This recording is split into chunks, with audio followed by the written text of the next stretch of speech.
dream, which was not all a dream.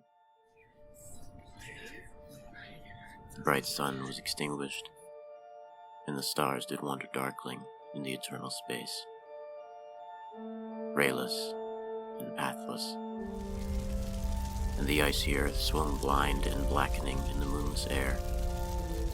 Morn came and went and came and brought no day, and men forgot their passions in the dread of this their desolation,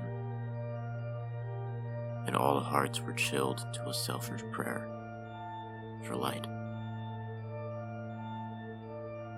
And they did live by watchfires, and the thrones, the palaces of crowned kings, the huts, the habitations of all things which dwell, were burnt for beacons. Cities were consumed, and men were gathered round their blazing homes to look once more into each other's face. Happy were those who dwelt within the eye of volcanoes and their mountain torch. A fearful hope was all the world contained. Forests were set on fire, but hour by hour they fell and faded, and the crackling trunks extinguished with a crash, and all was black. Brows of men by the despairing light wore an unearthly aspect, as by fits the flashes fell upon them. Some lay down and hid their eyes and wept, and some did rest their chins upon their clenched hands and smiled. And others hurried to and fro and fed their funeral piles with fuel and looked up with mad disquietude on the dull sky, the pall of a past world. And then again, curses cast them down upon the dust, and gnashed their teeth and howled. The wild birds shrieked, and terrified did flutter on the ground, and flap their useless wings. The wildest brutes came tame and tremulous, and vipers crawled and twinned themselves among the multitude, hissing, but stingless. They were slain for food. And war, which for a moment was no more, did glut himself again. A meal was bought with blood, and each sate sullenly apart, gorging himself in gloom. No love was left. All earth was but one thought, and that was death, immediate and inglorious, and the pang of famine fed upon all entrails. Men died, and their bones were tombless as their flesh. The meager by the meager were devoured. Even dogs assailed their masters, all save one, and he was faithful to a corpse, and kept the birds and beasts and famished men at bay till hunger clung them, or the dropping dead lured their lank jaws.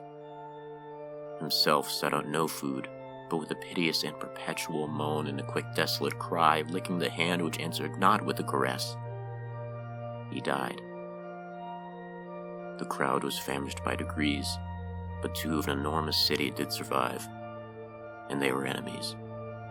They met beside the dying embers of an altar place, where had been heaped a mass of holy things for an unholy usage. They raked up and shivering scraped with their cold skeleton hands the feeble ashes, and their feeble breath blew for a little life and made a flame which was a mockery. Then they lifted up their eyes as it grew lighter, and beheld each other's aspects, saw, and shrieked, and died. Even of their mutual hideousness they died, unknowing who he was upon whose brow famine had written fiend. The world was void, the populous and the powerful was a lump, seasonless, herbless, treeless, manless, lifeless, a lump of death, a chaos of hard clay. The rivers, lakes, and ocean all stood still. Nothing stirred within their silent depths. Ships, sailorless, lay rotting on the sea, and their masts fell down piecemeal. As they dropped, they slept on the abyss without a surge. The waves were dead. The tides were in their grave. The moon, their mistress, had expired before. The winds were withered in the stagnant air, and the clouds perished.